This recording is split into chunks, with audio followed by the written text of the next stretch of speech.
Bhante Anoma, brothers and sisters in the Dhamma. It's been a few years since I came here, Buddha Dhamma Mandala Society. See, now it's quite beautiful, huh? Our renovation work has been done. Tonight, I have to give a talk on how to develop the 7 Bojjhangas.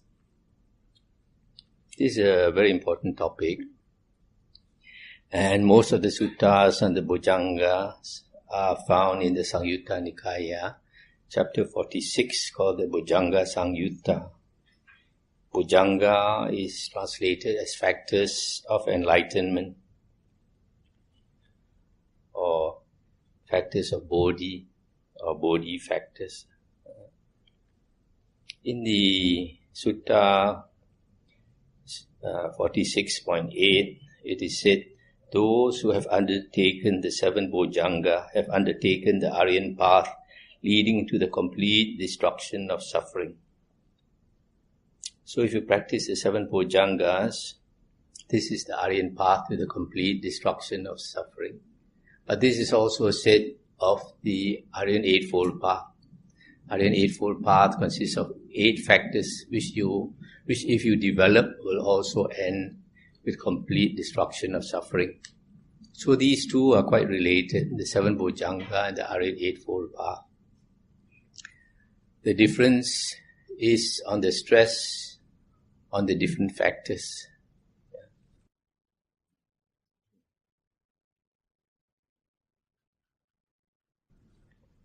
In the Sutta 46.3, it is described how to practice the Bojjhanga. It is said that first you must visit or draw close to an Arya or a Sappurisa. An Arya is one of the 8 Aryans. The 8 Aryans have attained stages of enlightenment. First path, first fruit, second path, second fruit, third path, third fruit, and fourth path, fourth fruit. The fourth fruit, Arya, is a fully enlightened being, and that is the Sammasambuddha, the Buddha who wants to teach the whole world the Dhamma. And then it also includes the Pacceka Buddha. We find from the suttas, we can say that 99.99% of Buddhas are Pacceka Buddhas. Sometimes, like in the Isigili Sutta of the Majjhima Nikaya, the Buddha said, there was a time outside Rajagaha, this hill called Isigili Hill, there were 500 Pacceka Buddhas there, but none of them wanted to teach. But of course, it's not that they cannot teach. Yes, they are as knowledgeable as any other Buddha, including the Sammasambuddha. Only thing they're not willing to teach. But I guess if you went individually to any one of them and asked them the Dhamma, they would explain to you. So you can find many Pacceka Buddhas at one time. But Sammasambuddha is very difficult to find. The Buddha said one night he did not sleep. He spent the whole night contemplating the past. He contemplated 91 world cycles, and he saw there were only 6 Sammasambuddhas in a long period of time, 91 world cycles. Only 6 Sammasambuddhas willing to teach the Dhamma. But then later books talk about 24 Buddhas, 28 Buddhas, 88 Buddhas in the Mahayana. All those are later. In the suttas, the Buddha only mentioned 6 Sammasambuddhas. But he mentioned the Buddhas of other Buddhas who are Pacceka Buddhas. So first, you have to draw near an Arya or a Sappurisa. A Sappurisa is a person who knows the Saddhamma. Saddhamma is the true Dhamma. Sappurisa is a true man, the true man who knows the true Dhamma. A Sappurisa is also an Arya. So when you draw near this Arya or Sappurisa. Other suttas say you should examine him. Examine him to make sure that he is possibly an Arya. And how do you do so? You see whether he keeps his sila, moral conduct. You see whether he has a calm personality. If he's calm, then he has samadhi. He's not a monkey mind, scatterbrain. And then when you talk to him, you can know whether he has wisdom or not. Yeah. So if he has these three things, sila, samadhi, panya, this is basically also the Aryan Eightfold Path. Then you can have some trust in him. And then the sutta says you also see whether there is greed, hatred and delusion in him. If he does not have greed, hatred and delusion in him, then also it's possible that he's an Arya. Then you show respect. After you show respect, then he is inclined to teach you. So when he teaches you the Dhamma, it should be the true Dhamma. And then after you listen to the true Dhamma, you should remember that Dhamma and think it over. During the Buddha's time, there were no books, not like nowadays. So when they hear the Dhamma, they have to remember it, because they might only hear it once. Yeah. So if they are not sure, maybe they have to ask the monk again to repeat. Then after that, during the Buddha's time, they had to memorize the suttas. They don't memorize, it goes in one ear and goes out the other ear, you would have forgotten about it. So in the Buddha's days, the Buddha's monk disciples, nun disciples, laymen, laywomen, all had to spend a lot of time memorizing the suttas. But nowadays, if we listen to the SD card or the cassette, the CDs, no more cassette, then you listen to it every day. Every day you listen to it, at least sticks in the mind. If you don't listen to it every day, very soon you forget. Yeah. So the Buddha said, whenever a monk thus recollects the Dhamma, thinks it over, on that occasion the enlightenment factor of sati is aroused by the monk. On that occasion, the monk develops the enlightenment factor of sati. On that occasion, the enlightenment factor of sati comes to fulfillment by development in the monk. So you see, this is the first Bojjhanga. We must have the opportunity to listen to the Sat Dhamma, the true Dhamma. And then you must remember it, and you must think it over. That is how you practice sati. Now, what is a Dhamma? What is the true Dhamma? Because nowadays our Dhamma is very rojak.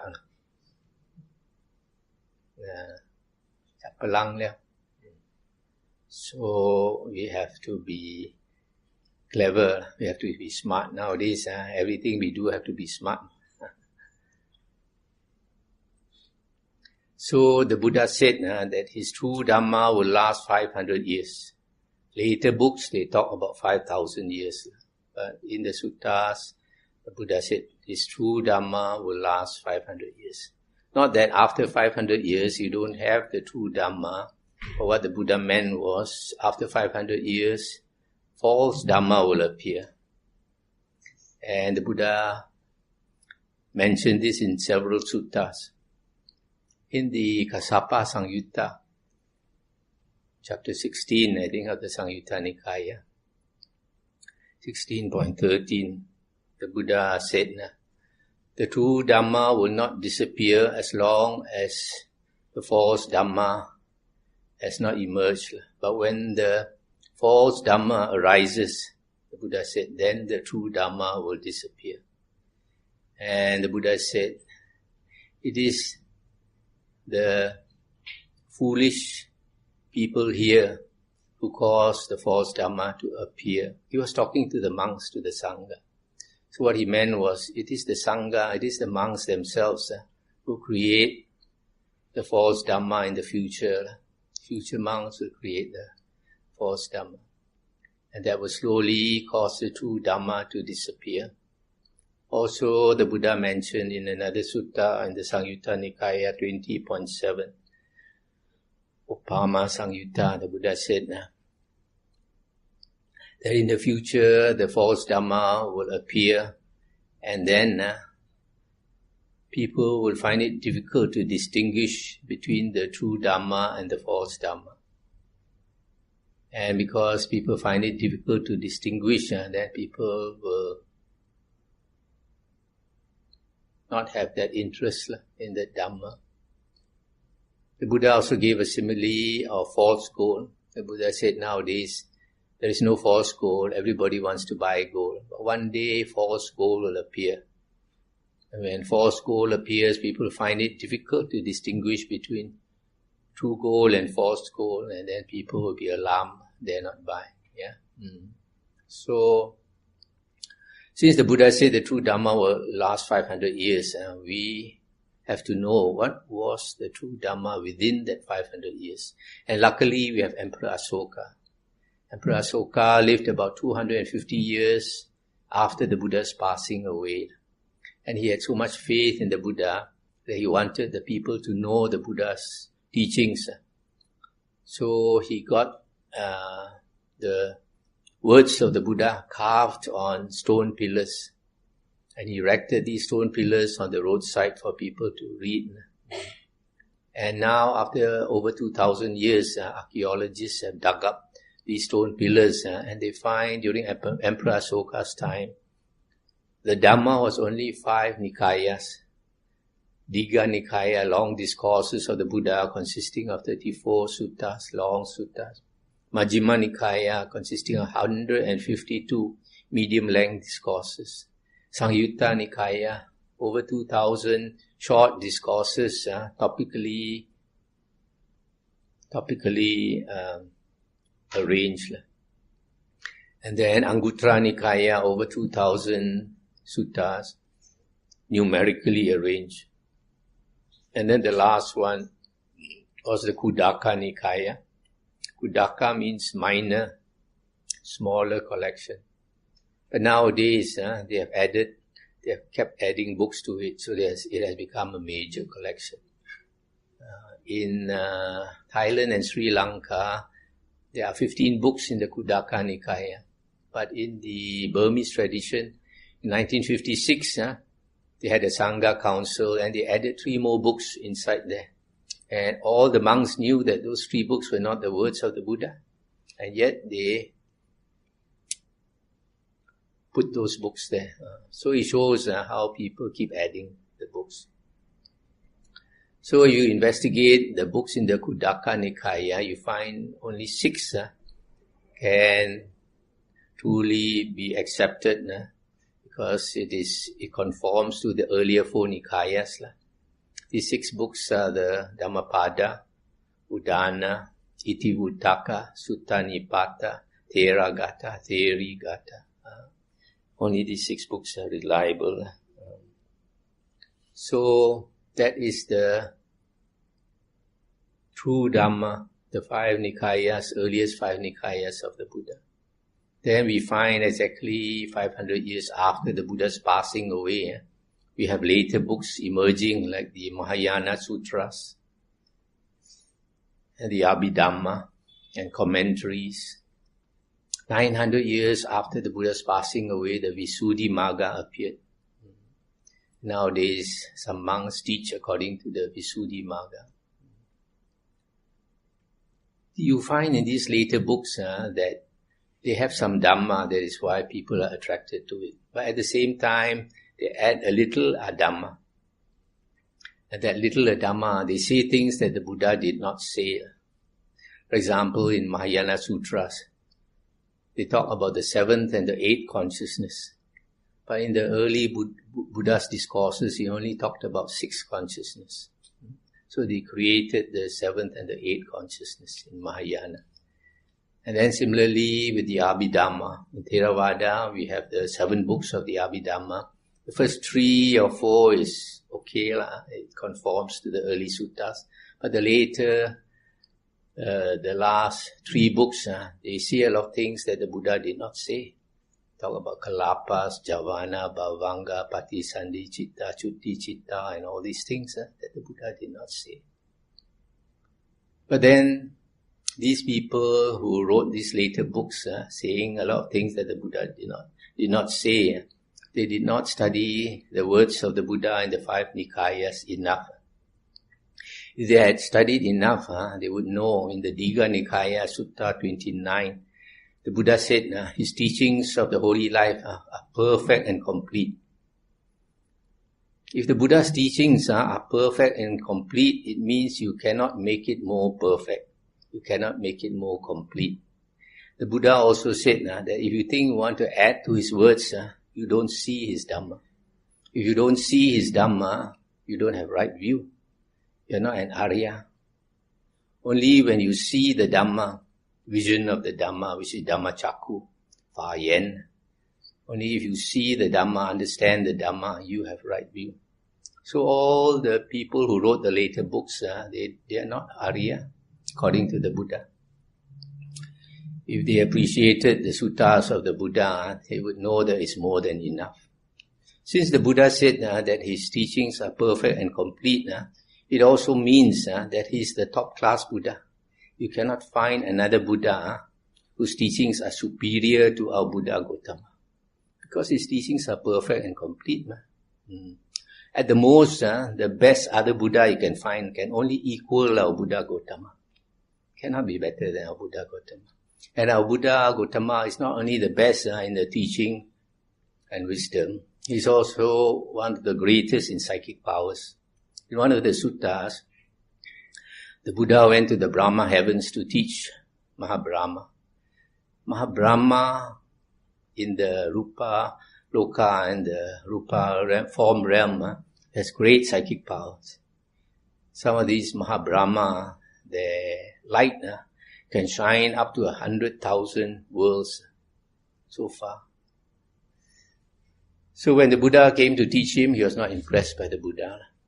But then the Buddha showed him psychic powers. He was astounded. And he said something which was also,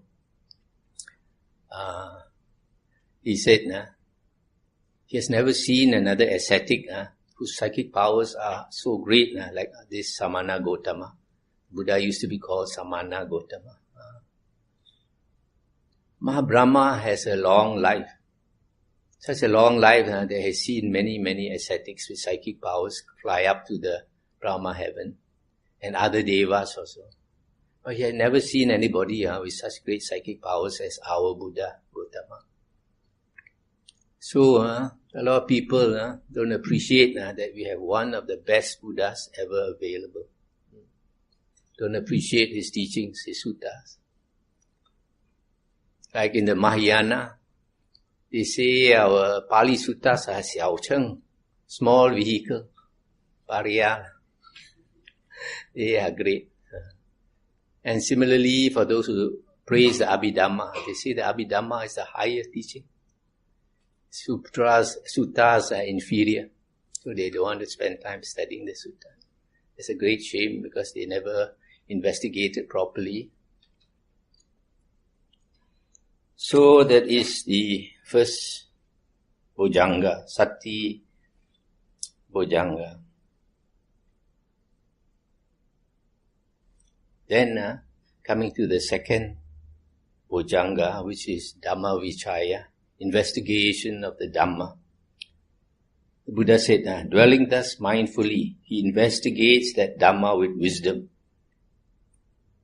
examines it, makes a discrimination of it. Whenever a monk dwelling thus mindfully, investigates that Dhamma with wisdom, examines it, makes a discrimination of it, on that occasion, the enlightenment factor of investigation of Dhamma, Dhammavichaya, is aroused by the monk. On that occasion, the monk develops the enlightenment factor of investigation of Dhamma. On that occasion, the enlightenment factor of investigation of Dhamma comes to fulfillment by development in the monk.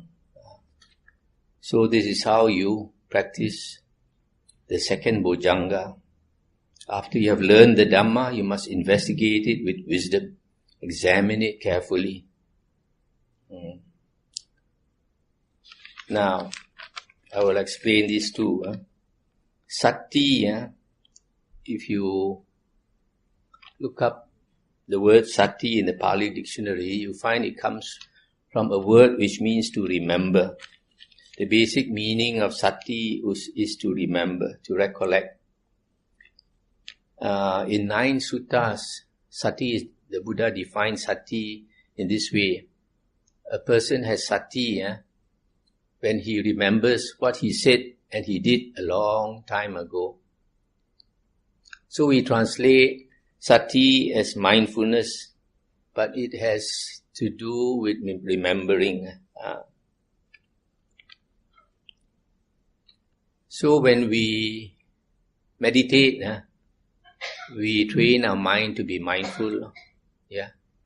And if you meditate correctly, according to the suttas, you should attain the 4 jhanas, because Sama Samadhi, right concentration, is defined as the 4 jhanas. In the Aryan Eightfold Path, Samasati, right mindfulness, is defined as contemplating body, feelings, mind, and Dhamma. So, the meaning of Samasati is to remember, to put your mind on 4 things, to contemplate 4 things. Because if you don't remember, our mind will start going out through the 6 senses, to see, to hear, smell, taste, touch, and think. So, it is the natural tendency of the mind to pay attention to the 6 sense bases. We like to be entertained by the things of the world, to watch the TV, internet, to hear rock music, etc. So, if we pay attention to the objects of the 6 senses, it's not going to give us wisdom. For example, you watch football, Premier League football. Wow, very exciting. Put all your attention there, very mindful. But does it give you wisdom? No. So that's why we have to remember to pull our attention from the things of the world to the 4 objects. The Buddha said the objects of the 6 senses is Mara's bait. Buddha said the Mara is like a fisherman. He put out 6 baits, 6 hook baits, baited hooks. So the fish is hungry, comes to eat the bait, get caught. In the same way, this Satan, Mara, is tempting us with beautiful sights, nice sounds, fragrant smells, good food, etc. So the Buddha said it's very dangerous to go out to the 6 sense objects. Now, of the 4 objects of sati, body, feelings, mind, and Dhamma, there are some books that translate Dhamma as phenomena or mind objects.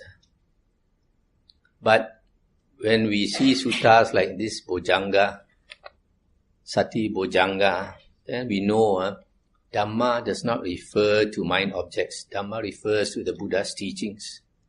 Because of the 4 objects of sati, the most important is Dhamma. Why is Dhamma most important? Because in the Anguttara Nikaya 5.126, it is said that there are 5 occasions of liberation, 5 occasions when a person becomes an arahant. The first one is listening to the Dhamma. When he listens to the Dhamma and he understands, then he attains enlightenment. For example, when the Buddha was gathering disciples, he went to these jatilas because they cultivated the 4 jhanas. After he managed to convert them, after several weeks, Then they became his monk disciples. The Buddha preached to them the Adita Pariyaya Sutta, the fire discourse, because they like to pray to fire. Hearing just one discourse, all of them attain arahanthood. So, because their minds were very clear. So, this is the most common one, listening to the Dhamma. The second one is teaching the Dhamma. When somebody is teaching the Dhamma, he has to think and understand the Dhamma before he can teach. So, when he's teaching and he understands the Dhamma, there's a second time he becomes enlightened. A person becomes enlightened. The third one is when he repeats the Dhamma. During the Buddha's days, I said they have to repeat the Dhamma. As they repeat the Dhamma in their own language, they understand. And the more times they repeat, the more times the better they understand. It's just like nowadays, if you listen to the Dhamma talks on the SD card or whatever, if you listen once, you catch certain points. The second time you listen, you catch more points. The third time you listen, you catch even more points. And you're wondering why you didn't notice those points earlier. Because you didn't listen so many times. So the more times we listen, the more we understand. That is the third occasion. The fourth occasion, when he's reflecting on the Dhamma. After you have heard the Dhamma, when you have time, you reflect on it, whether it's true or not, whether you can see it in everyday life.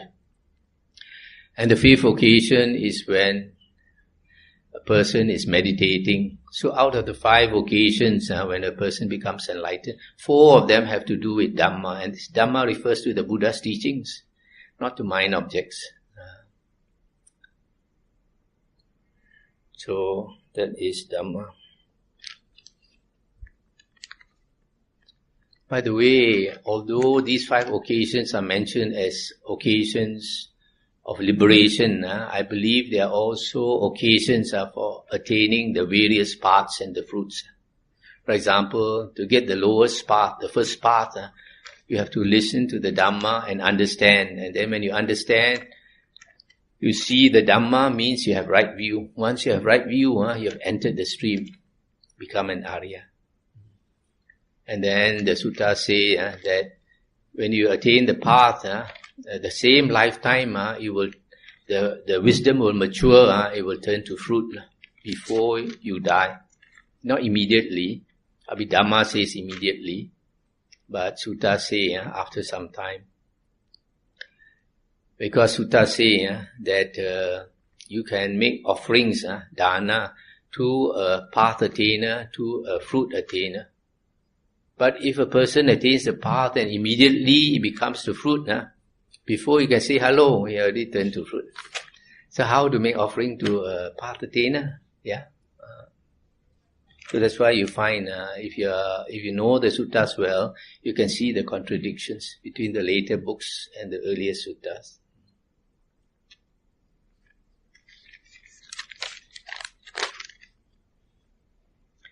In the Majjhima Nikaya Sutta 43, it is said that there are 2 conditions for right view. Once you get right view, it means you have understood the Dhamma, attained the Dhammacakku, vision of the Dhamma, and that means you have attained the stream entry. Stream entry is also the first path, the lowest Arya. So in Majjhima Nikaya Sutta 43, it is said there are 2 conditions for right view. One is the voice of another. The second is focused attention. The voice of another means the voice of another person teaching you the true Dhamma. Either the suttas themselves or teachings based on the early suttas. So this only is mentioned only 2 conditions, the 2 basic conditions necessary for attaining stream entry is the voice of another teaching you the true Dhamma. And then when you listen, you must focus attention. Why is focus attention important? It's explained in Sutta 46.38. The Buddha said, when monks, a noble disciple listens to the Dhamma with eager ears, attending to it as a matter of vital concern, directing his whole mind to it, on that occasion the 5 hindrances are not present in him. On that occasion, the 7 Bojjhanga go to fulfillment by development. So you see, when you listen to the Dhamma with eager ears, attending to it as a matter of vital concern, directing the whole mind to it, at that time the 5 hindrances are absent. The 5 hindrances are 5 things that obstruct wisdom, that make us blind, that hinder right view. If you have the 5 hindrances blocking you, you cannot attain stream entry. But the Buddha says, when you listen to the Dhamma, you pay full attention, attending to it as a matter of vital concern, directing your whole mind to it. At that time, the 5 hindrances fall to a low level, and they don't obstruct you. At that time, you can understand. And he even says that the 7 Bojjhanga go to fulfillment. That means the conditions are right for you to attain this right view, stream entry. That's why it's important when you listen to the Dhamma to pay full attention.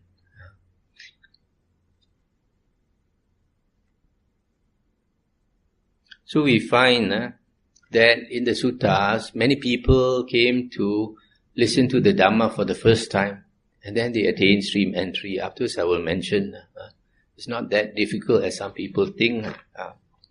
But however, there are some people, when they listen to it the first time or the second time, they don't attain. They are not so intelligent. If you are very intelligent, you catch it immediately. This is like cracking a joke. Somebody cracks a subtle joke. Some people are very sharp. Immediately they ha ha ha. And then the second type of person, he has to think it over for some time. Maybe later he will ha ha ha. Another person is scratching his head. At night when he's about to go to sleep, suddenly he catch the point. He'll ha ha ha and then fall asleep happily. The fourth type of person, the next day or so, he scratches his head, also cannot understand. So it's the same with people who listen to the Dhamma. There are some people, they listen very fast, they catch and attain stream entry. Second time, they have to take some time, keep on listening. Maybe after they finish listening to the 5 Nikayas, then they get an overall picture, then they attain right view, stream entry. The third time, he has to listen several times, the 5 Nikaya. Then after a few years of patient labor, then he understands, attains right view. The fourth time, is very blur. So he listens, he cannot penetrate. So after a while, he gives up, no more interest. So, because of that, the Buddha said, some people have to cultivate the second Bojjhanga. Second Bojjhanga is investigation of the Dhamma. Take more time to investigate the Dhamma. But sooner or later, you will understand that if you have the interest, you will listen to the Dhamma, the 5 Nikayas every day.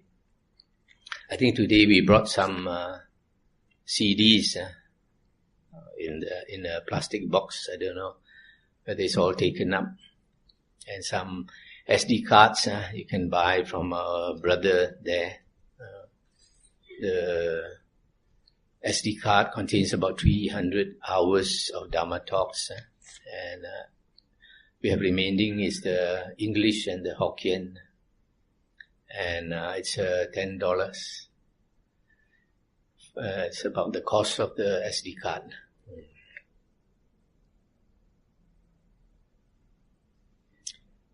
Why do we have to investigate the Dhamma? The Buddha explained in Sutta 56.18. The Buddha said in the 4 Aryan truths, in other words in the Dhamma, there are innumerable nuances, innumerable details, innumerable implications. In other words, there are different shades of meaning in the Dhamma when you study the Dhamma. Many details and many hidden meanings which you don't catch immediately. You need to take time to constantly reflect on it and keep on listening, and then the effort will be rewarded. There is in the Sotapatti Sangyutta It talks about 4 conditions of stream entry. Earlier, we heard 2 conditions, but now this one says 4 conditions. It's called Sottapatti Yangani. 4 conditions for stream entry. The first one is association with the Sappurisa, associating with the true man. Second is listening to the true Dhamma. The third one is focused attention. The fourth one is Dhamma Pati, practice of the Dhamma in accordance with the Dhamma. That means as you listen to the Dhamma and as you understand, you practice what you can. Yeah. But of course, for the lower stage, the most important is to keep on listening to the Dhamma based on the 5 Nikayas. Keep on listening every day and investigate it, think about it, reflect on it, etc. That is the most important work you have to do. Then after some time, you will understand. Then the sutta also says these 4 conditions for stream entry, when developed and cultivated, lead to the realization of the fruit of stream entry, Sottapatti Pala. In other words, if you keep practicing these 4 conditions, that path will turn to fruit in the same lifetime. You become a Sotapanna. Yeah. And then in the Sutta 55.40, the Sangyutta Nikaya, the Buddha says, if a person, if the 4 conditions for stream entry are completely and totally absent in a person, that person is not a follower of the Buddha. Not a Buddhist. He's actually an external sect follower. So if you don't listen to the Buddha Suttas, the Buddha says, you are not his follower. You are following some other religion. Why? Because the Buddha thinks it is so important that the Buddha called all the monks Savaka, all the nuns Savaka, all the laymen Savaka, all the lay women followers Savaka. Savaka means listeners or hearers, Senwen. So only if you listen to the Buddha's earliest discourses, you are considered a Buddhist. If not, you are not a Buddhist at all. Because one day you call yourself a Buddhist, we find many people after 10 years or so, they change their religion. They don't have that solid faith because of not understanding. But when you understand the Dhamma, your faith is not blind faith. Your faith is based on understanding. You all either switch off your handphone or put it on silent mode, please. Okay, now I will give you a few examples in the suttas and the Vinaya that shows it is not so difficult for stream entry. In the Sarakani Sutta 55.24, there was a Sakyan by the name of Sarakani who had just passed away, and then they asked the Buddha, where was Sarakani reborn? And he said, Sarakani has gone for a rebirth, for a good rebirth. He was already a Sotapanna. So the news spread. When some people heard it, they were very unhappy. They said, this Sarakani is a drinker, he likes to drink liquor. He cannot even keep his 5 precepts. If he can be a Sotapanna, we are all Sotapanna already because we keep the 5 precepts.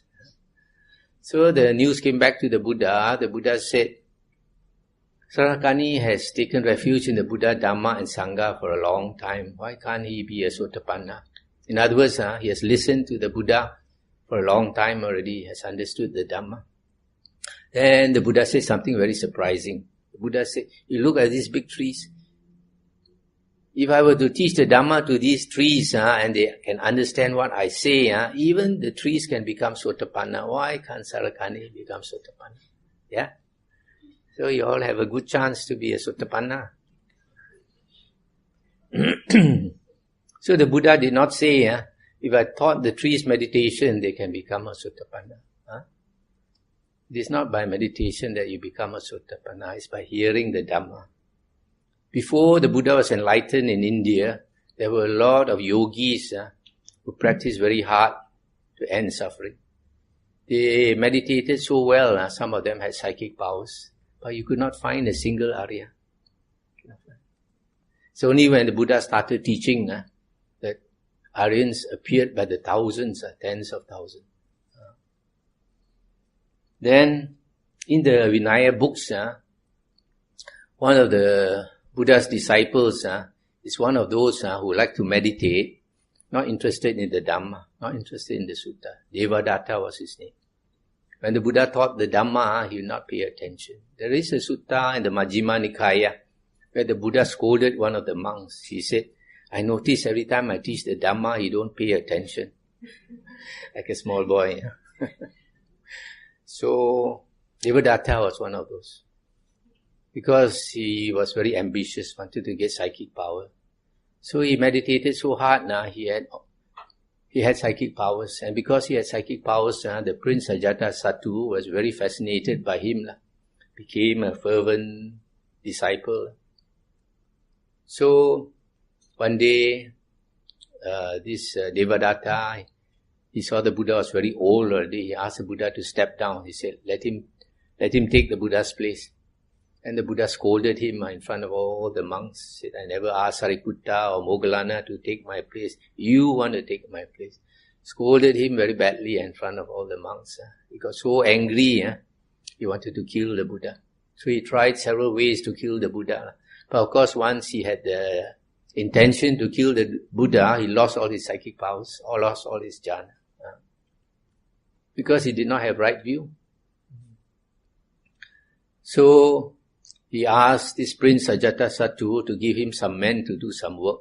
So the prince told several men to do whatever Devadatta asked us to do. So he called the first man. He said, you go to this forest where Samana Gautama is. You go and kill him and come back by this road. So this man went.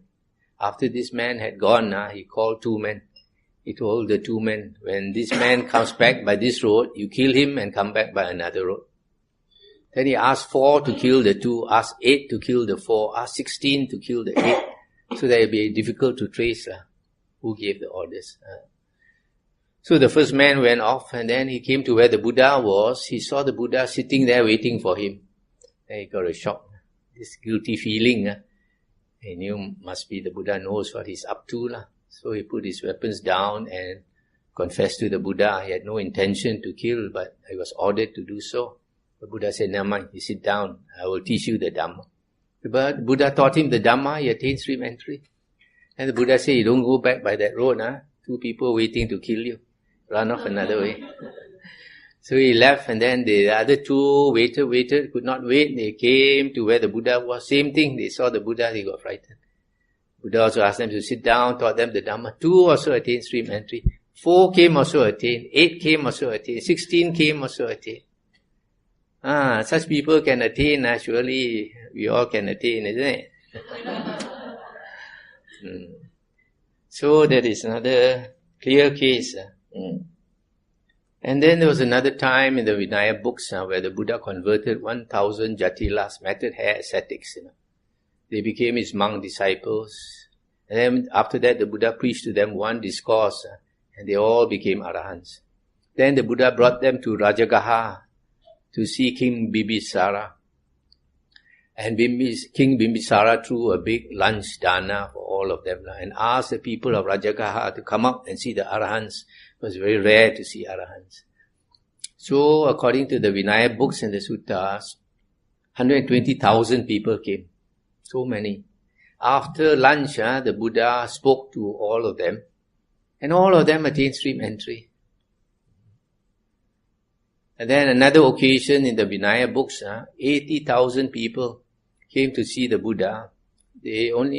First time they saw the Buddha. The Buddha preached to them the 4 Aryan truths, basically on impermanence. And because of impermanence, it gives us suffering.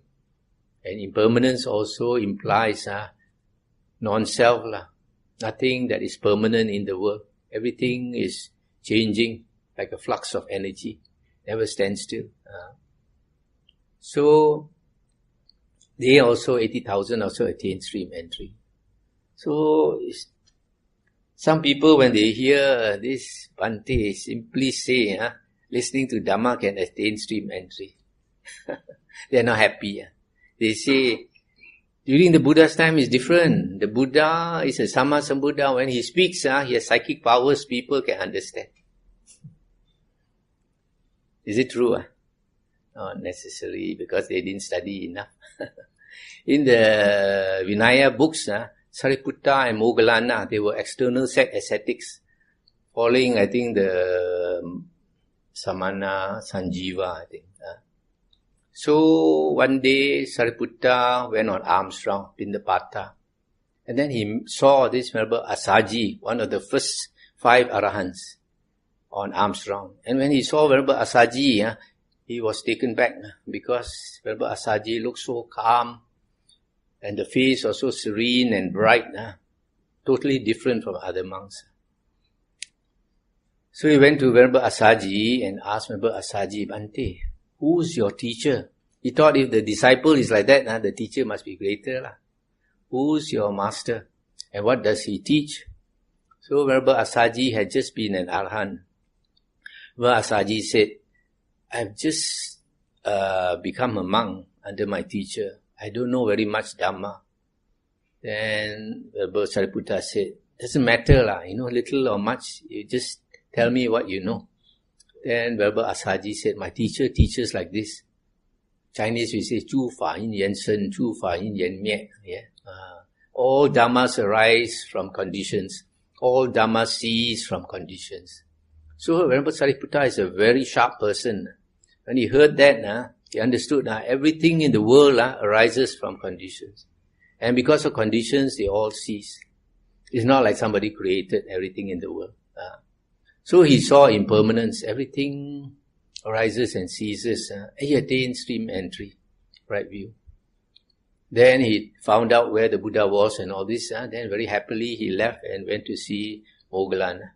Moggallana saw him also, thought he looked different, and asked him what happened. And then he told Venerable Moggallana the same thing.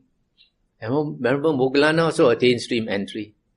So you see, in the case of Sariputta, he did not hear it from the Buddha. He heard from an Arahant. Still can attain stream entry. And then in the case of Moggallana, he did not even hear it from an Arahant. He heard it from a stream enterer. Person who has just attained stream entry, if he teaches you the right Dhamma, you also can attain. Not necessarily Buddha. Yeah? So now ada chance.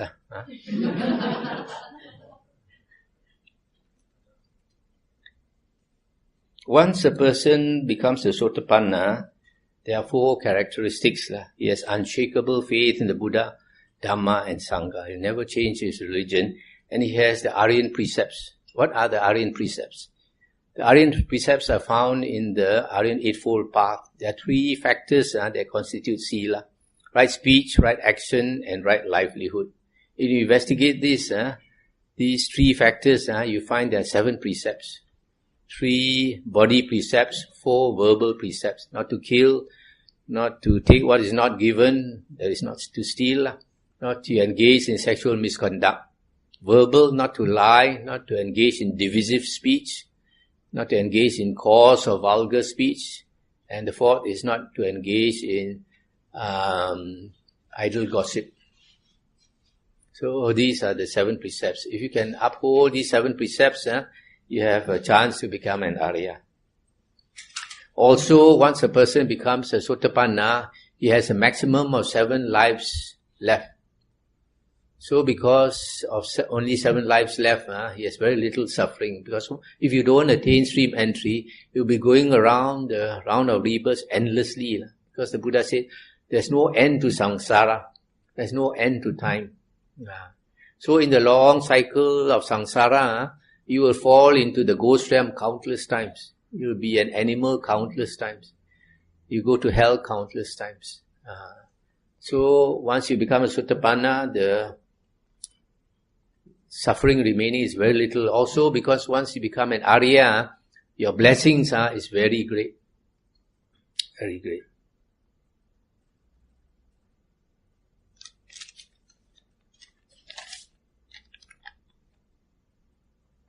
So the 3rd Bojjhanga, after you practice Sati and Dhammavichaya, you should attain stream entry. You should attain right view. After that, you practice Virya, energetic effort. And then that is the 3rd Bojjhanga. The 4th one is Piti, Piti is synonymous with the first jhana. The fifth Bojjhanga is passaddhi, tranquility. Tranquility is synonymous with the second jhana.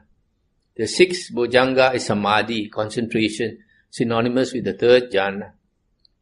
The seventh Bojjhanga is upekkha, equanimity, which is synonymous with the fourth jhana. So the last four Bojjhangas are the four jhanas, which is right concentration. And you get that by practicing samatha. Samatha is calming the mind. Vipassana is contemplation. So in Chinese we say samatha vipassana is zhi guan, stilling the mind and contemplation. Now, in the Majjhima Nikaya, you see, after you get right view, it says you have to put forth effort. And then after you put forth effort, you get the four jhanas. What is this putting forth effort? In where? How to put forth effort? This is not explained here. So we have to go to some other sutta to find out. That is why it's very important to study many suttas. If you just study one or two suttas, you don't get a clear picture. You are like the four blind men asked to say what an elephant looks like. So one blind man touched the leg of the elephant. He said the elephant is just like a coconut tree. The second one touched the tail, which was moving. He said the elephant is just like a fan. Another one touched the body, solid. He said the elephant is just like a wall. Another one touched the nose. He said the elephant is just like a pipe. So you see, if you only know certain suttas, each sutta tells you the truth from one angle. So you need many suttas to show you the truth from different angles. Then you get an overall picture, right? That's why, like in this Majjhima Nikaya 43, it is said that after you get right view, you have to practice 5 other factors to attain liberation. 5 other factors. First one is sila, moral conduct or keeping your precepts. The second one is Dhamma Savana, listening to the Dhamma. The third is Dhamma Sakacca, discussion of the Dhamma. The fourth is Samatha. The fifth is Vipassana. So if you practice Samatha, you'll end up with the 4 jhanas. That takes care of the 4 jhanas. So in between, what else do you need to practice is Sila, Dhamma Savana, Dhamma Sakacca, and Vipassana.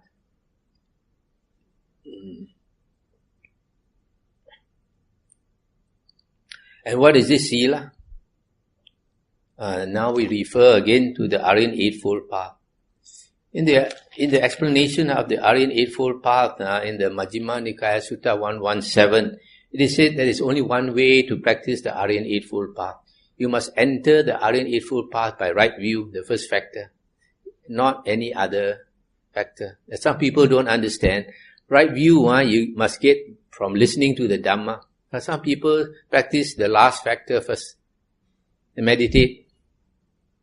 That's the topeng liao, tian tao liao.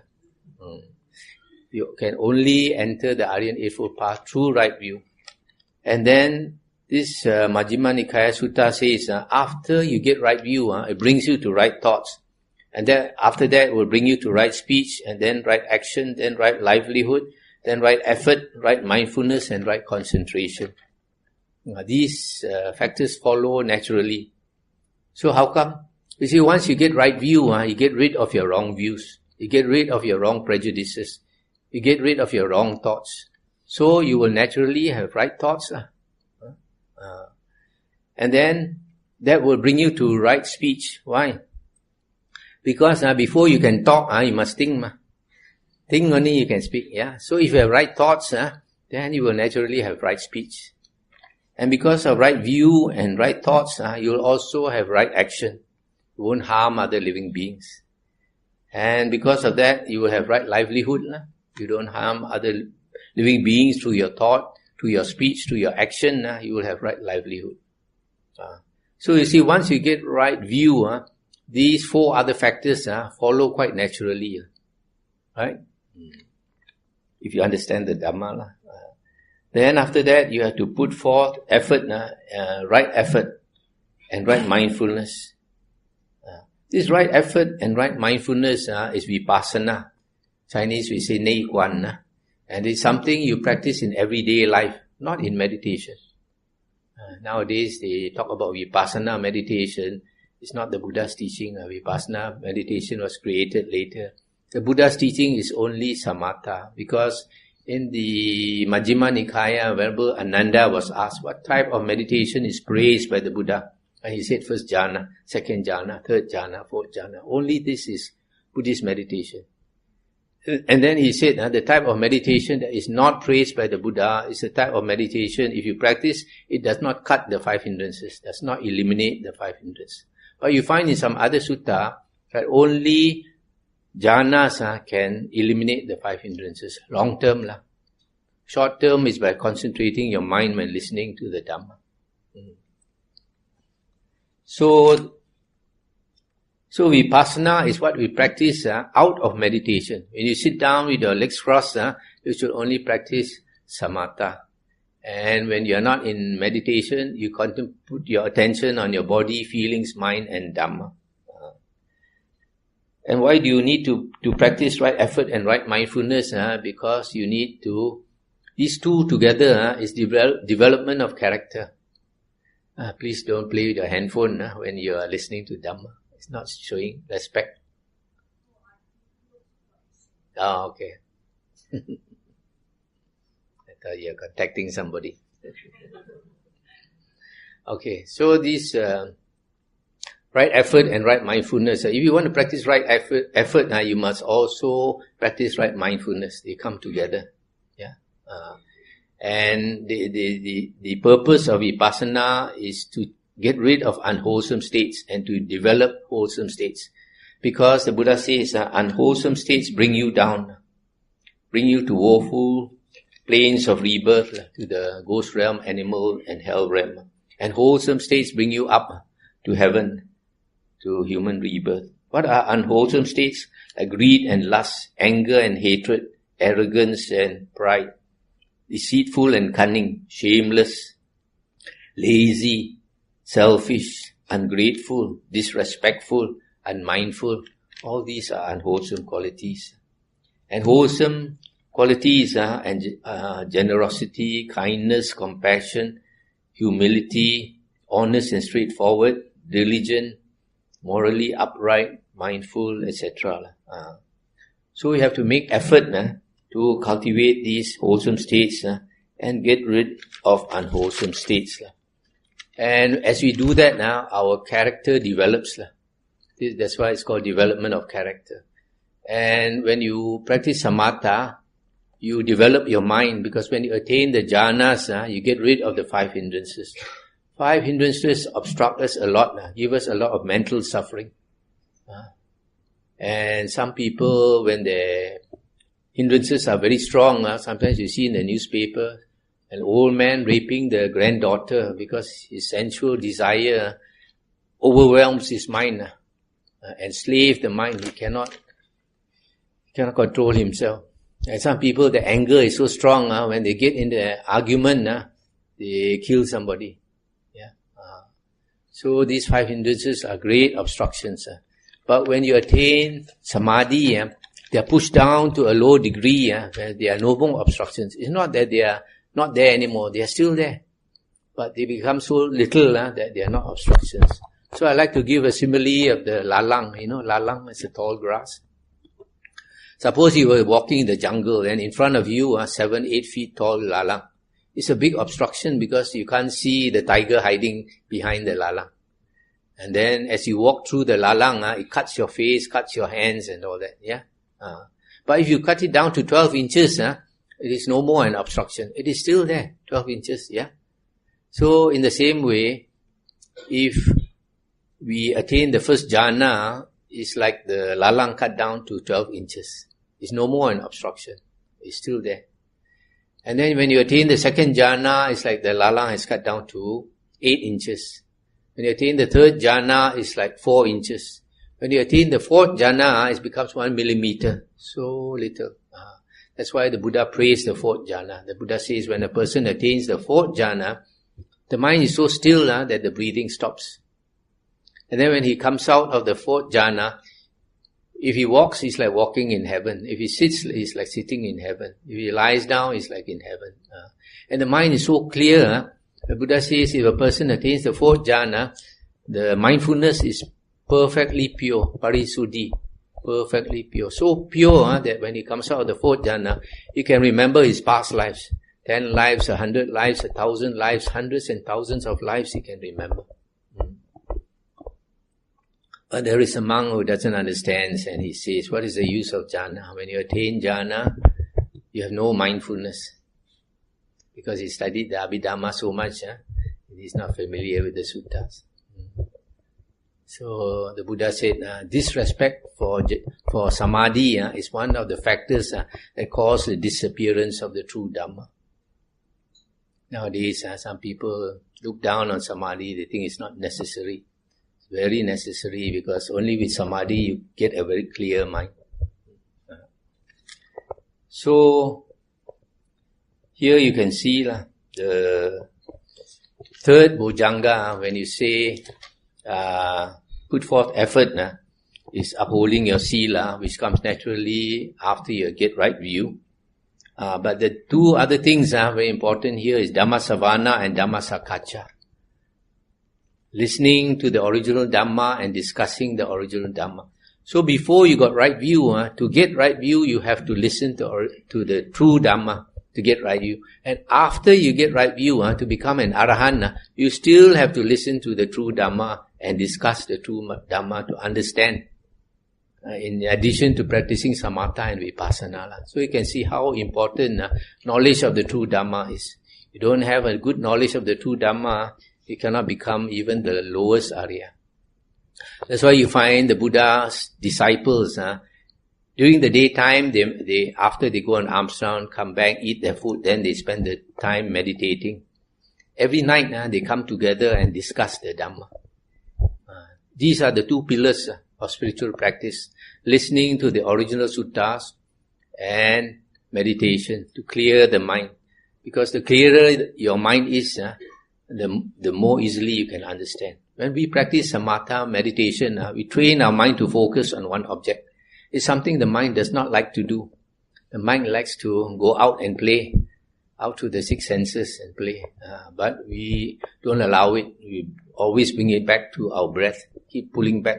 So we train our mind to focus. That's very important. You train your mind to focus so that when you listen to the Dhamma, your mind will naturally focus. Becomes very sharp and you can understand the Dhamma. Okay, I think I'll end here. Yeah, invite questions. How do you know when you have attained your first stream? When you have attained stream entry, your direction in life will be different. Before you attain stream entry, you may like to go to the casino, like to go to Hajjai, fly to Hong Kong for lunch and come back, and all that. Go to China, sightseeing. After you learn the Dhamma, then you realize, wow, life cannot play, because very dangerous. I've got 5 destinations of rebirth, and you can easily fall into 3 woeful planes. Then you get scared. Then you know, listening to the Dhamma and meditation is very important. Then you don't go with your friends happy hour and all that. You tend to be alone. And people see a funny fellow already. But it cannot be helped. There's a price you have to pay. There's an Indian saying, the holy path is the path of the alone, to the alone, by the alone. Only Ying Xiong, heroes can walk that path.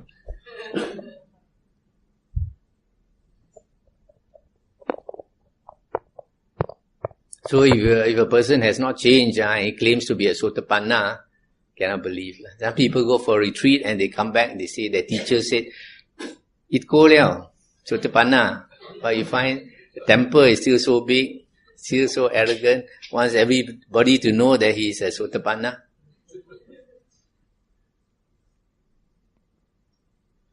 Yeah? modern life, there are many negatives. Sometimes we do what we shouldn't do at work. So how does the Dharma apply here? It's quite difficult sometimes. You have to see your conscience, see whether it is bearable or not. If you think it goes against your principles, then don't do. When I was a young man, like many people, like to be macho. So I joined the Naval Volunteer Reserve Force, became a captain there. And after 2-3 years, I learned the Dhamma. Then I felt becoming a naval officer conflicts with the Buddhist teaching. The Buddhist teaching is way of peace, not to fight and all these things. Then I resigned. So in the same way, you think you can tolerate it, you tolerate. If not, it disturbs your mind, you change your job. The world is driven by money, desire, and greed. So because of this, the traveling is very difficult to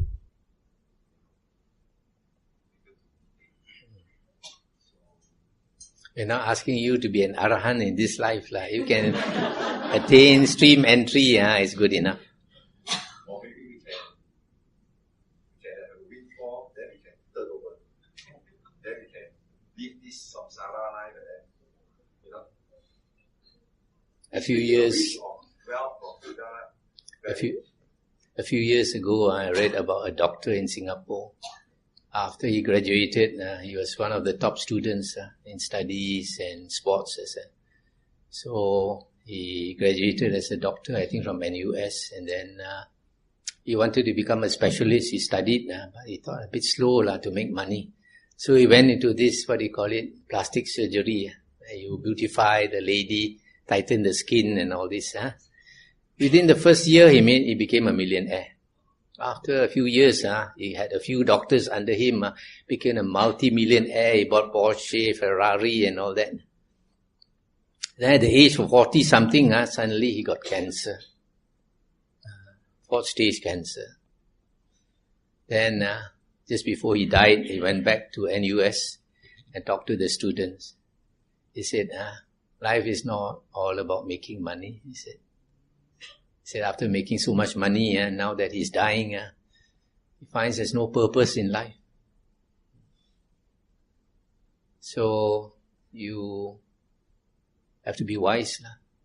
For me, I gave up my job as an engineer, turned the other way, and just as about to throw in my resignation letter, I got another promotion. So I thought that Satan's tricks are trying to hold me back. So I still resigned. Now, having become a monk for 35 years, 3 years in Mahayana, 32 years in Theravada, I'm a very happy person. I'm coming to 71 this year.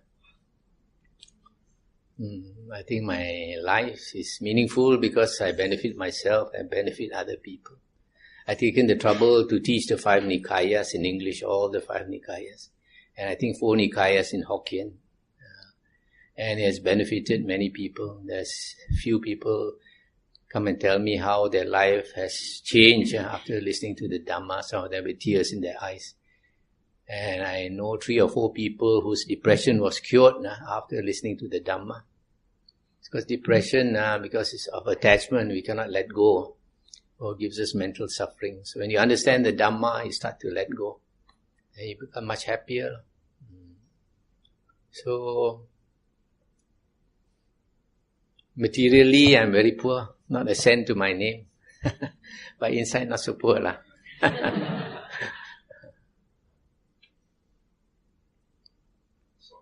Yeah. Give somebody else a chance.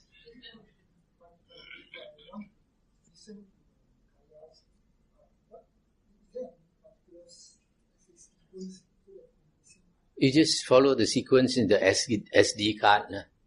Introductory talks, advanced talks, Anguttara Nikaya.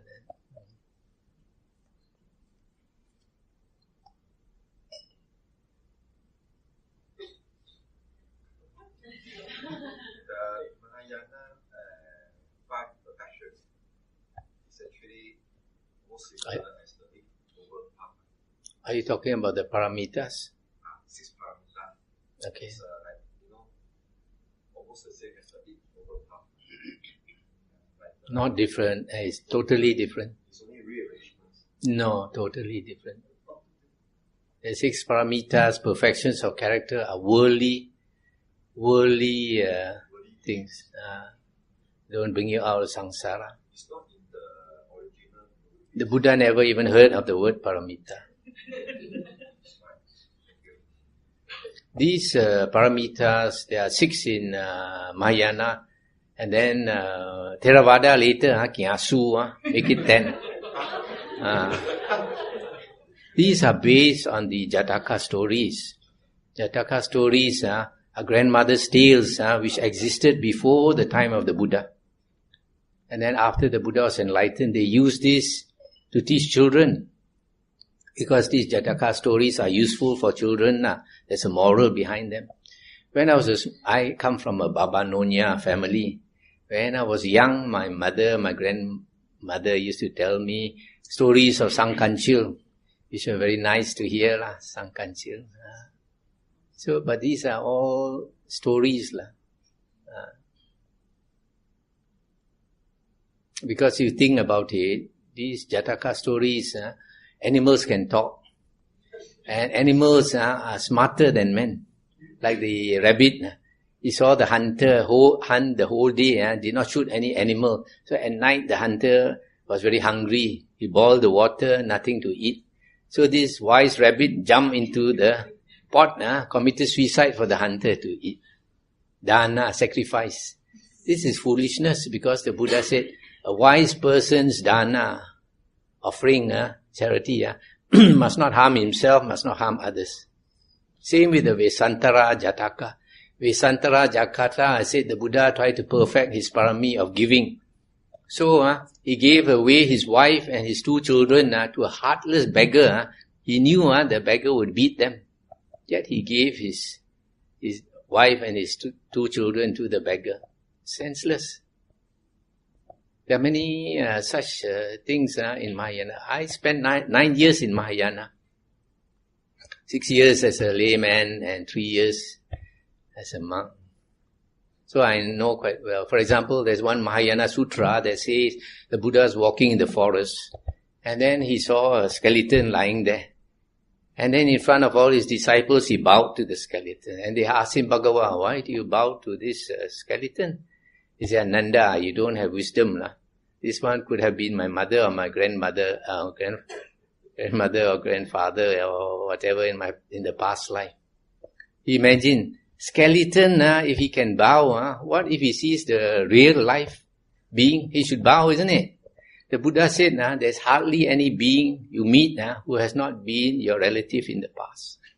So if the Buddha met a pig, a wild boar, he should bow. Yeah? Because the wild boar was his previous life mother. He should bow. Silly, isn't it? If you don't think, you accept it.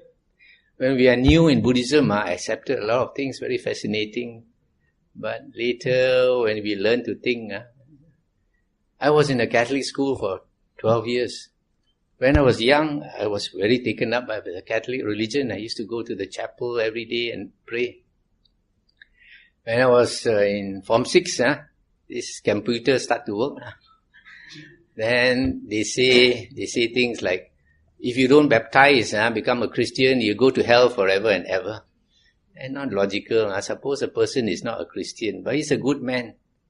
Help everybody, does not do evil. Why must he go to hell forever and ever? In the first place, why did God make hell? God made hell to put somebody there, isn't it? So how can God be compassionate if he makes hell to put somebody there? Yeah. Also, they say God knows the past, the present, and the future. So if he knows everything, when he makes somebody, he knows in the future, this person is going to heaven or hell. If going to hell, put on hold. Why never put on hold? So a lot of these questions disturb me. Disturb me very much. One day I went to the chapel and I said, sorry God. So many doubts, I cannot come every day. And Left the religion for a few years. Later something happened. Then I went back to religion. Studied all the major religions until I came to Buddhism. If there's no self, then who is the one behind us to do the thinking, seeing, talking, and doing? The dreamer, you are the dreamer. Then who is behind the dreamer? There is no one behind the dreamer. Suppose at night, you were dreaming, and in your dream, you were so frightened. Then you ask the same question. Who created you in the first place? Nobody created you. You created yourself. The normal mind, the Buddha said, we have a misperception of the world. Our perception of the world is through our eyes, through our ears, our six senses. The Buddha said we have been deceived by the mind for a long time. So we see the world as outside of us, and we are inside this body. But it's not true. For example, we think the eye sees the world. The eye does not see the world. If the eye can see the world, we go for a quick operation, take out the two eyes, put on the table and ask the eyes to see. Can it see? No. But at night when you are dreaming, you are not using your eyes, and yet you can see, you can hear, you can smell. Somebody punch you also you can feel. So, the world is not out there, but it is in consciousness. The Buddha says, whenever consciousness arises, it arises with nama rupa. Nama rupa is the whole world. Once you are conscious of the whole world. And why the consciousness arises is because of your desire to live. When we are dying, most of us, we are not willing to die. We want to live. So, the will to live makes the consciousness arise. But nothing stays permanent in the world. Everything is impermanent. The consciousness will cease. Once it ceases, because of your desire to live, it arises again. So you think about it, you only exist for one moment, when you're one conscious moment. After that, you die. After that, you live again. After that, you die. I remember there's one Christian saint, I think he was a meditator. He said, I die every moment. Maybe you could see this consciousness arise.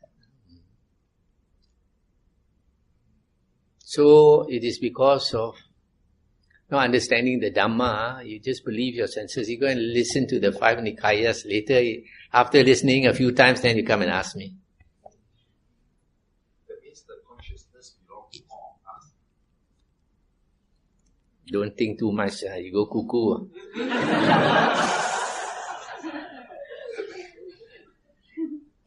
Thank you. Okay, Bhante.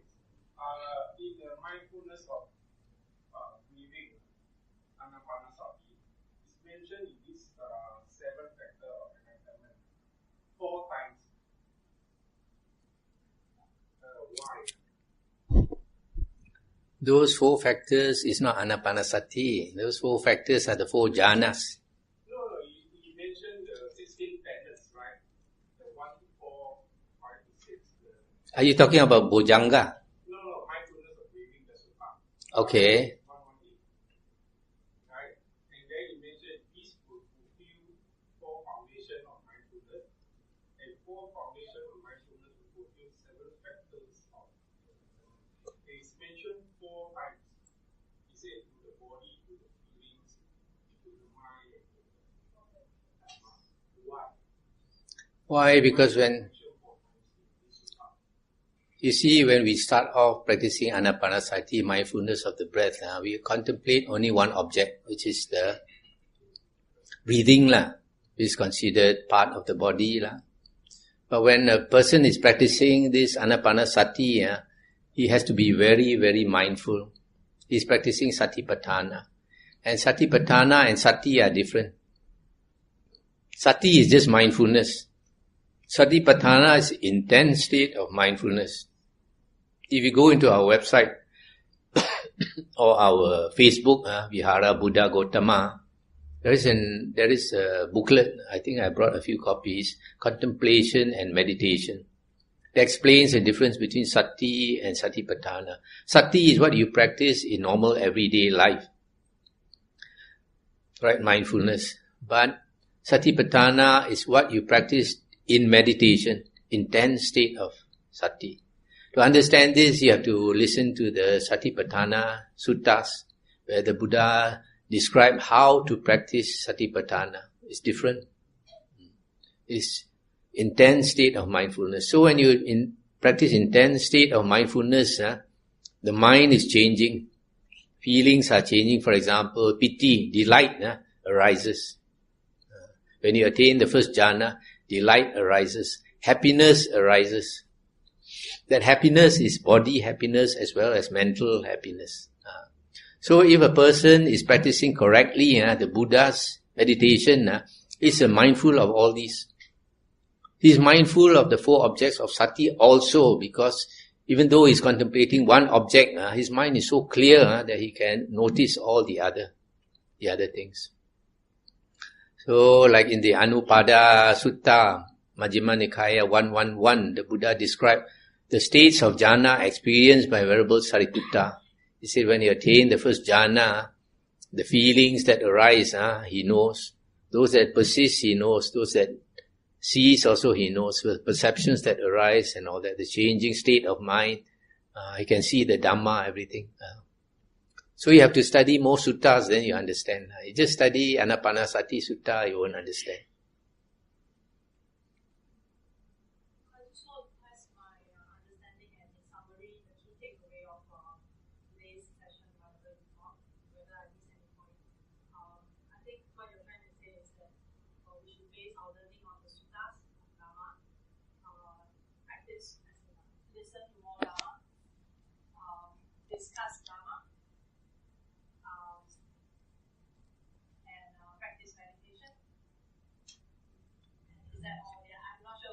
Yeah, quite correct.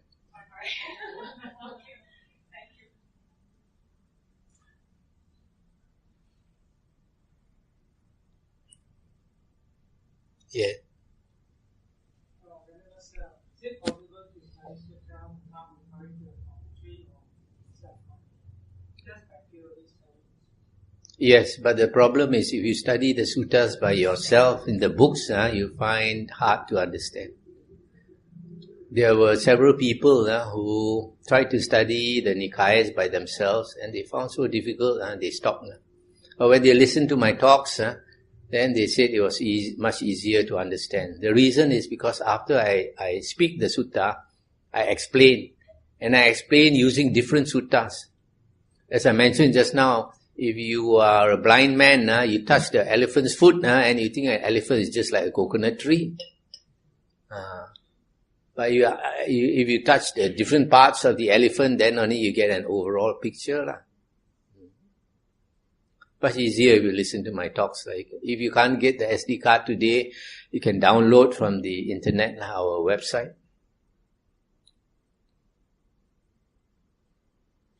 Yes. Am I right to say that for this meditation, jhana must involve? Jhana is the result of right meditation. But you have to be careful because nowadays some monks teach jhana using Visuddhi Magga, not the suttas. So their jhana, their samadhi is a bit different from the Buddha's samadhi. Yes.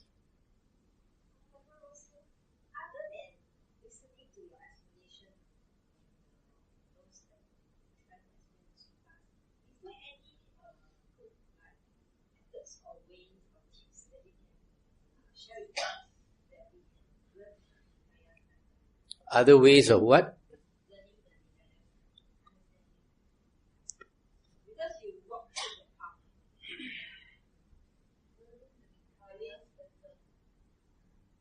Just listen to the talks and meditate.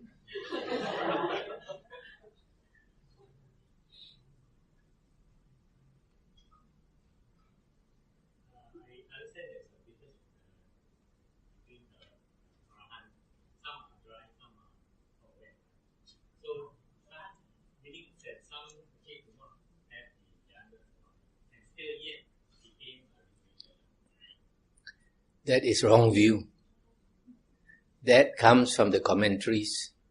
That is not the Buddha's words. Nowadays there's a lot of teachings taught even by famous monks which contradict what the Buddha said.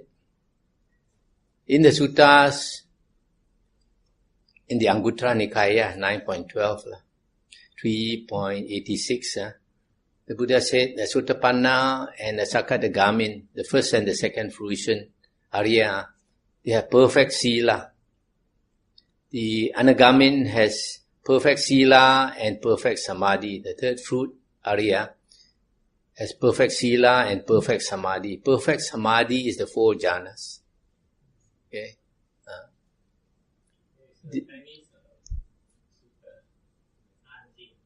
Say again?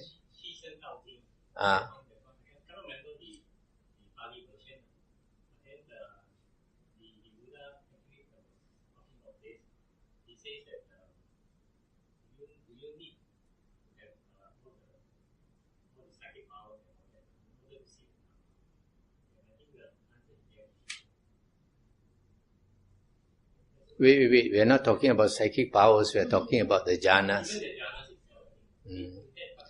If you are referring to the Ahanjing, it's not accurate.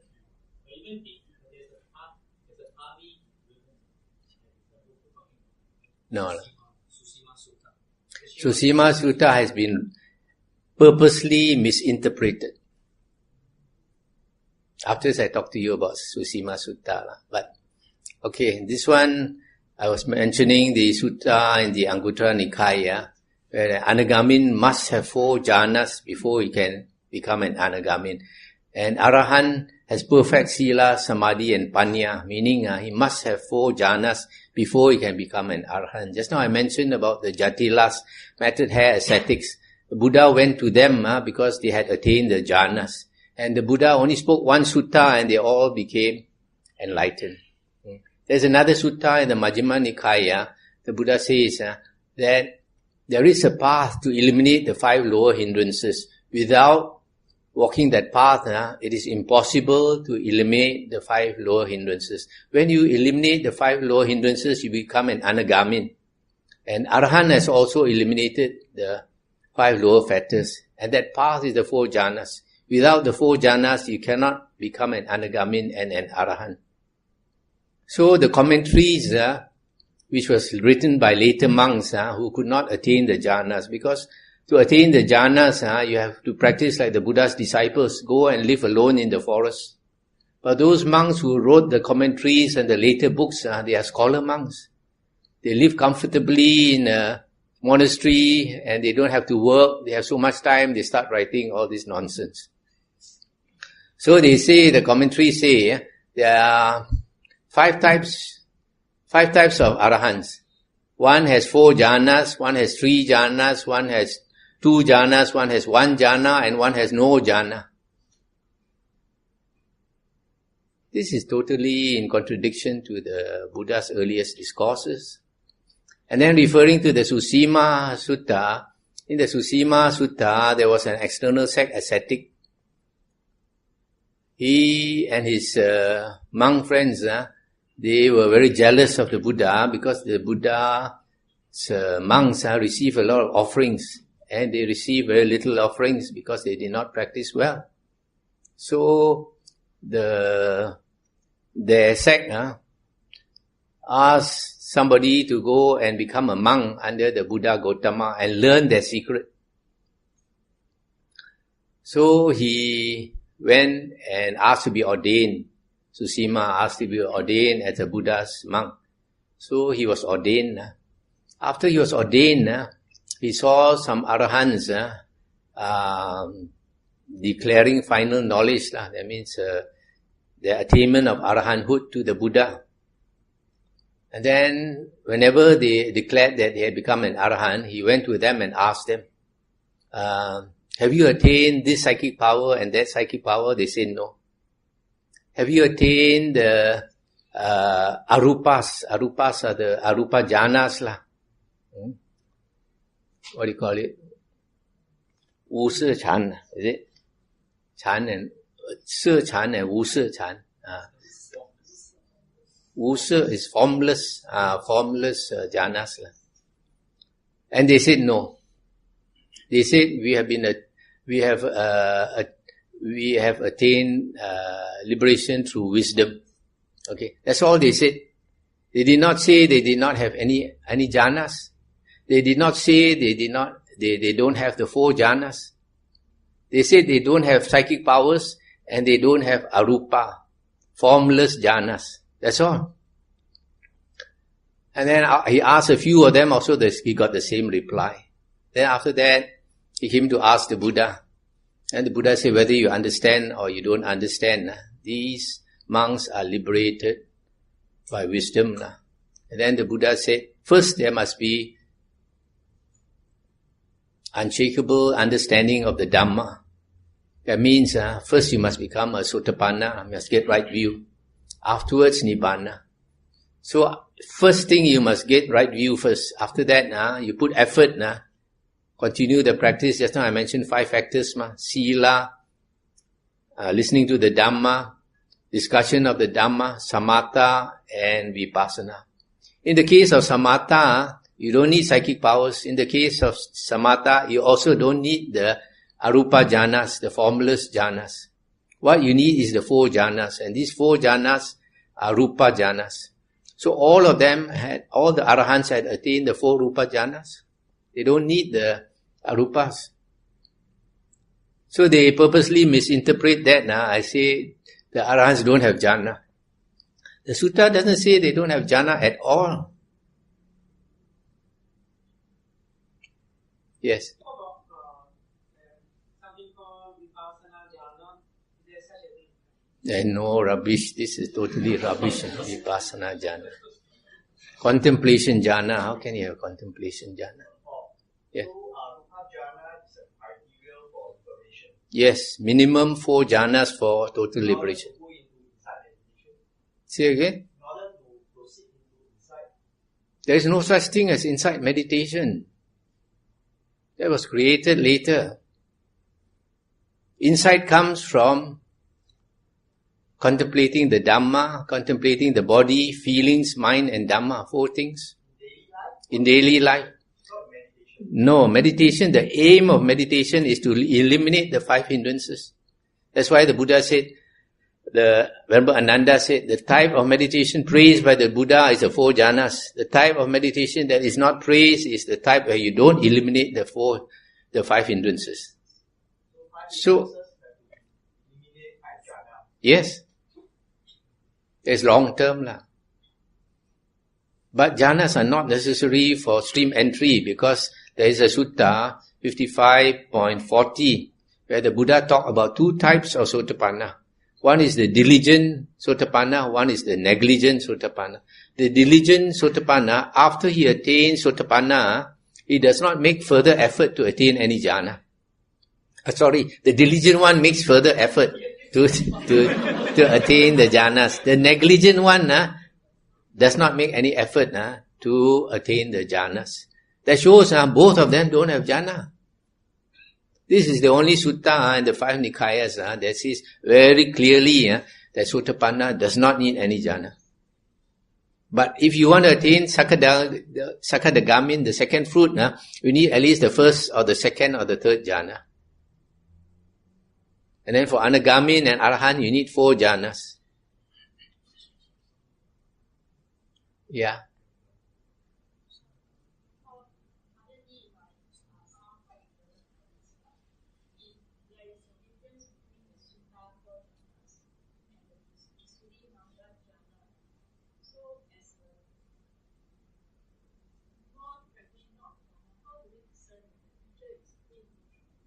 You just listen to the sutta and practice according to the sutta, then you are correct.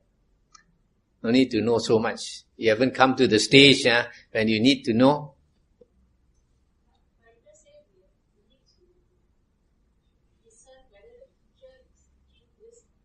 That's why you need to have a good foundation in the suttas. When you have a good foundation in the suttas, then you can differentiate the teacher who is teaching correctly or not correctly. That's why in the suttas the Buddha said, if any monk Anguttara Nikaya 4.180. The Buddha said, if any monk says that the Buddha taught like this and like that, the Buddha said, don't accept, don't reject. Compare it with the suttas. Only it conforms to the suttas, then it is the Buddha's teaching. Of course, the Buddha also said Vinaya, but Vinaya is for monks and nuns. So for lay people, your important one is the suttas. Also, when the Buddha was about to pass away into Parinibbana, Venerable Ananda asked him, Bhagavan, after you are gone, whom should we take as our teacher? He said, take the Dhamma and Vinaya that I have taught to be your teacher. So our real teacher is the Buddha's suttas, not any other monk.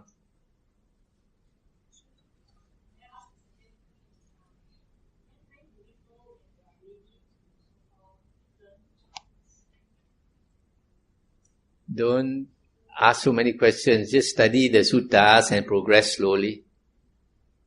The Buddha said, the progress in the spiritual path is like the ocean. When you go into the ocean, it slopes very slowly. There is no sudden deepening. So you just go slowly. Don't think of when I can become an arahant.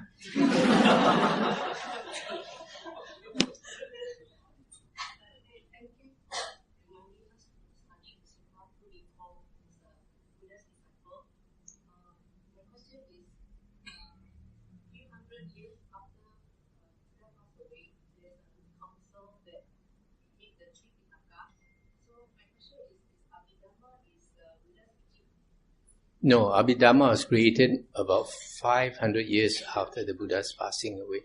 And there is evidence, some scholar monks, like this Akira Hirakawa, the late professor of Buddhism in Tokyo University, he wrote a book. He said that the Buddhism is split into many sects. And the later sects, each had their own Abhidhamma. They created their own Abhidhamma. So you can see, for example, now in Theravada, we have 7 books of the Abhidhamma.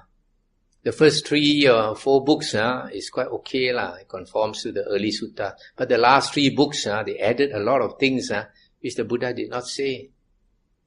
So it gives you wrong view.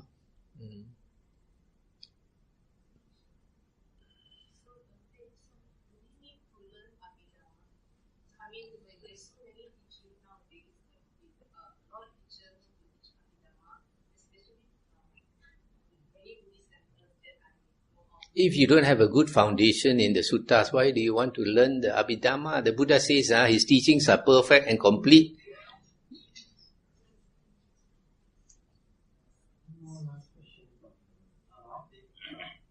So now, during our meditation, if I choose my breath as an object, so all the while we will focus on the breath. Yeah. We don't focus on changing other objects. No.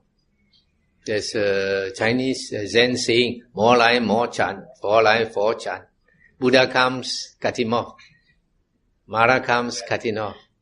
What he's trying to say is, whatever you see, whatever you hear, etc., don't pay attention.